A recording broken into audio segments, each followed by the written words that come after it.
Bellor, the artistic director of the NEXTET New Music Series at the University of Nevada, Las Vegas, and welcome to our podcast episode featuring my UNLV colleague, Kevin Ure, who will be talking about some of his recent music. He is a composer and teaches music theory at the University of Nevada, Las Vegas. Some of the music he will be focusing on today are a piece for violin and piano titled The Garden Tower, La Yorona for solo piano, a sample from a current work in progress, and Fly Away, a piece he wrote for film. That piece, The Garden Tower, you mentioned to me that a story is behind this piece. Yeah, that one goes all the way back to high school. When I was in the marching band, we actually took a trip to London, and I was one of the on a tour group where we were actually able to go into the Tower of London. I don't think you're able to go in anymore. But one of the things that struck me was this winding staircase they had inside. And as you walked inside, there was just this sort of sense of oppression, and you felt very claustrophobic. There are these small little square windows that light would come through, and it kind of gave me an idea for a piece. So the Garden Tower is actually the Bloody Tower, the Tower of London, and I didn't want to write a piece called The Bloody Tower. I thought that was a little bit too macabre, too on the nose.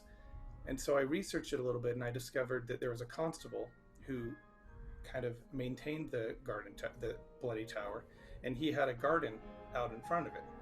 So I thought, okay, that's nice. So some people would actually call it the Garden Tower instead of the Bloody Tower because it had a different kind of connotation. So it took this really dark aspect of history, and it said there's some room for growth. There's sort of a light at the end of the tunnel. There's a silver lining in all this, that there was somebody who was trying to create life, while at the same time inside this tower people were being tortured and executed, if you know the history of the Bloody Tower. So that was a really influential trip for me, and it was an idea that stuck with me for many years. And about 10 years later, I finally wrote that piece using a lot of circular motives, kind of Stravinsky-esque motives, and trying to replicate the idea of that tower.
One of the reasons I chose this piece because it was actually performed in my undergraduate program for a senior recital. So it was quite a while ago. Virko Bali was the pianist, and I actually do not remember the name of the violinist. It was a friend of his. I will have to consult with him to find out who that actually was, but they did a remarkable job on it. It's a live performance, and so I'm actually really happy with the final product on that one. I felt like my music can be sort of divided into periods. Initially, Garden Tower and La Llorona, those use similar types of motives where you have that circular feature, and they use similar types of harmonies. At that point, I was very concerned with just trying to create melodies and harmonies that matched what I was hearing internally, which I found to be a very difficult thing. But the harmonic language is similar really in the way that I structure the melodies, because I always build the harmonies off the melodies and usually based off the motives that create the melodies. So I like to play with that. So you said that there's also a story behind this title as well? Well, La Llorona, recently there was a movie based on it, so I think a lot more people know about the legend. But I heard about the legend of La Llorona, where this woman basically, in anguish, drowned her children in a river. And it's an old Mexican legend. It is said that at the gates of heaven, La Llorona was challenged over the whereabouts of her children and was not permitted to enter the afterlife until she found them, thus forcing her to wander the earth for all of eternity, searching in vain for her drowned offsprings. She constantly weeps, hence her name is La Llorona, which literally translates into the weeping woman. She is caught between the living world and the spirit world. And there was something about that that really inspired me to write a piece because I could imagine it's a little bit dark, but I could imagine her actually going to the river, and I tried to create this sound of like a drowning motive. And there were the kids kind of screaming for life, and then her anguish is really what I focused on. So I try and play with this idea of a drowning sound with music where there's a lot of minor sixths and minor thirds going on this basic motive. And then you'll see a point where it kind of reaches its climax where the piano is just pounding out these really heavy and fast chords in both hands. And it's kind of a unique piece that way.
formed La Llorona?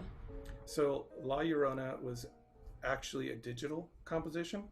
I was experimenting with electronic music at Western Michigan University, and one of the projects was to use their lab to sort of create an electronic work.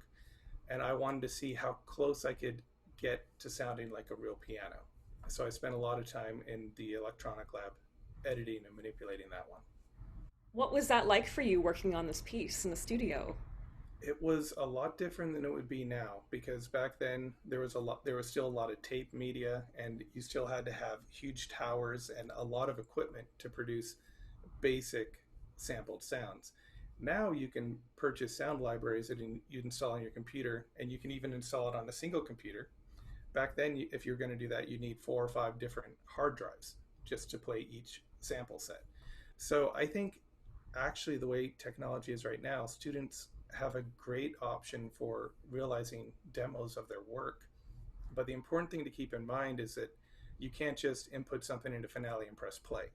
You then need to export it, and you need to think like a performer. So I think for some composers who don't really have a lot of performance skills, then they really have to take a lot of time to try and change hats between composer and performer and really think about how they're going to realize their own music. So, Kevin, I'm bringing this back to the legend, and then the fact that you also wrote a piece for film that we're going to hear in a little bit. Um, I can also imagine this being set. Do you think that you might ever do that? Like, I've always wanted to do that. I really enjoy the thought of putting music to visual arts because I think for a lot of people, especially in the field of classical music, people have trouble latching onto something if they don't also have the visuals, especially today. So I think it'd be great to eventually create something to go along with that piece because I think it would actually help people to connect to the music more. But I think you have to do it in a way that doesn't detract too much from the music, so there's a balance between the music and the visual. So to do that, I would assume the visual would have to be a little bit not too pronounced. There's a piece that you did recently where you had an animation, right? It's an yeah, old film. What was that again? it translates to the ornament of the love struck heart. Yeah. When I saw that, that's exactly the type of kind of feeling I'd like to create. I think that's a really interesting idea. So, in my graduate program at the University of Arizona, I met this filmmaker, James Jeffries, and he approached me about writing some music for a little film that he wrote that he was going to submit to Sundance and some other festivals. And so, of course, I said, sure, I'll try it, see how it works out. And I ended up writing this piece based very much on what I interpreted the mood of his little film to be based on. And I mean, it was actually something that I wrote pretty quickly. It really only took me about a week to do because I didn't have to work out the score in great detail. The whole point of it was that nobody was really ever going to see the score. It was just this film music piece. So I took a very different approach. I was more concerned with what it sounded like than what it looked like on the page. And so I ended up writing that for him, and he added it to the film, and now I have a little movie demo. Okay, we are now going to watch Fly Away.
watching the film and you were creating the music with it, I'm assuming were you using Logic, or what were you using?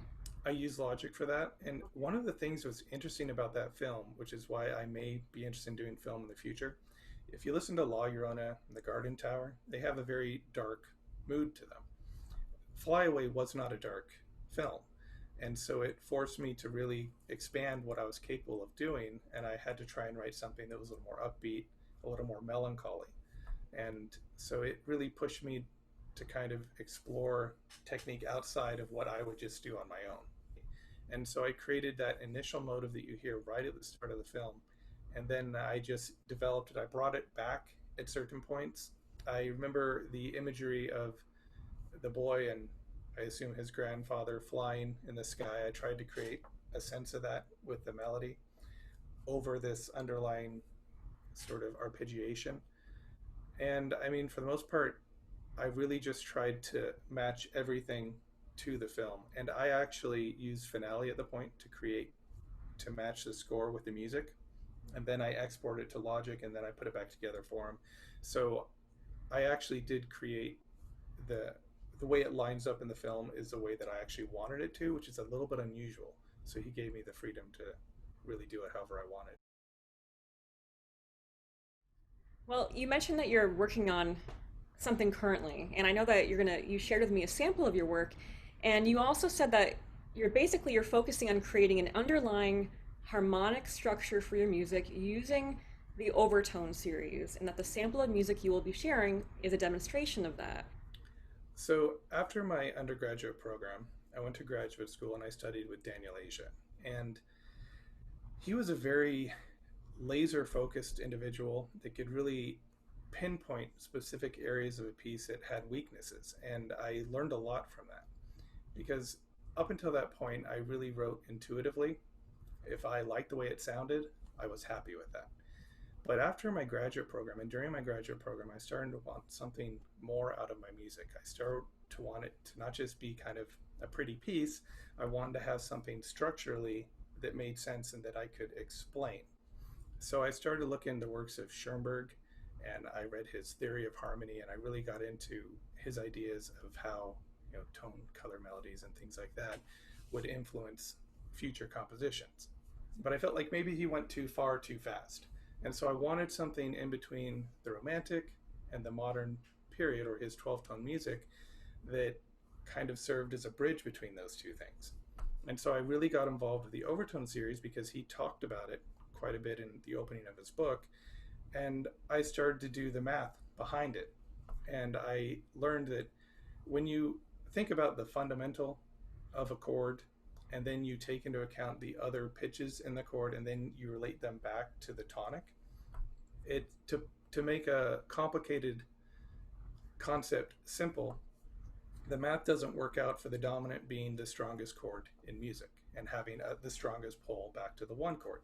So I'd start to experiment and I'd go to the piano and I'd hold down pitches silently and hammer out a new fundamental and I'd see if these notes would resonate or not with that fundamental pitch.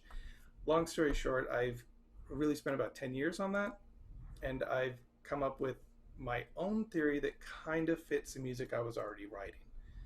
But what's it allowed me to do is kind of get more enjoyment out of composing because now I have this new structure that I'm using to build up my compositions. And it's, to make it simple, it's built largely on minor six and intervals like that. Mm. So this new piece is an example of something, my first piece that I'm really trying to create with that system.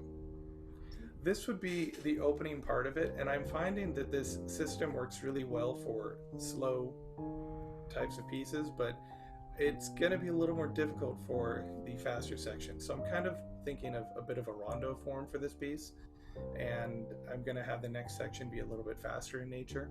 So we'll see. And I want to keep coming back to this opening idea and maybe just modifying it each time it comes back. Was piano your primary instrument? No, in fact, I played euphonium. And then when I went to start my master's program, Daniel Asia said, "What do you play?" I said, "Euphonium." He said, "Not anymore." He said, "You're going to put on a master's recital for piano." I was like, okay. And I survived it. And it was a good experience for me because it really did teach me. And I'm still not a great pianist, but at least I don't have to look at the keys when I'm playing, and I can get around. Did you ever write for euphonium? No, but I'm actually working on a piece now for euphonium. It's sort of an older piece that I'm rewriting.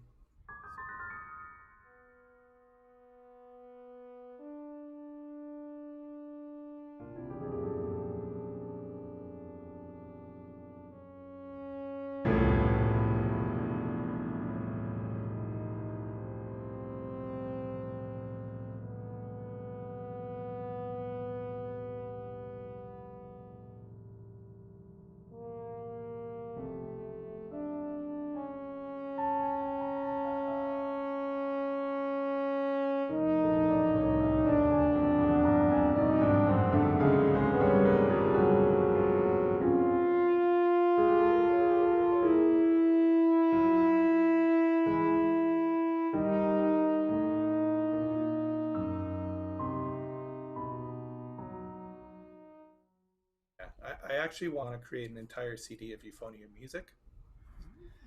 I guess because it's my primary instrument, I had too much respect for it in a way because I know too much about it. And so with all the other instruments, I could just kind of dabble and say, performers, deal with it. But with euphonium, I, I really wanted to do a really interesting CD and a really, top notch series of compositions for it. So that's something I'm working on now. I do plan on performing it myself. Wonderful. And Dr. Stivers actually gave me, he was a old professor at UNLV. He gave me his old euphonium as a gift. So I'm going to perform it on that. That's fantastic. So, Yeah, when are we going to hear this album? probably in about a year. Okay. It's going to take me a little time to learn the music. The writing the music's going pretty quickly, but it's pretty difficult. So I'm having to learn some new techniques along the way. That's great. And are you going to put together a book of euphonium music at some point? Yeah, yeah, I would like to do that. I've actually started working on that too. I've got my hands in a lot of different things, so that's one of the things I'm working on. The other thing is I'm working on the silent film Nosferatu from about 1917, somewhere around there. Oh, wow. I've always wanted to write an electronic music score for that. And I know a lot of people have done that, but it's just something that has kind of inspired me in a way. And I think I could write some interesting music for that.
Did any of these projects come to light in the last 6 months or so, or was this something where it's like you've been thinking about this for a while and you're finally diving into these?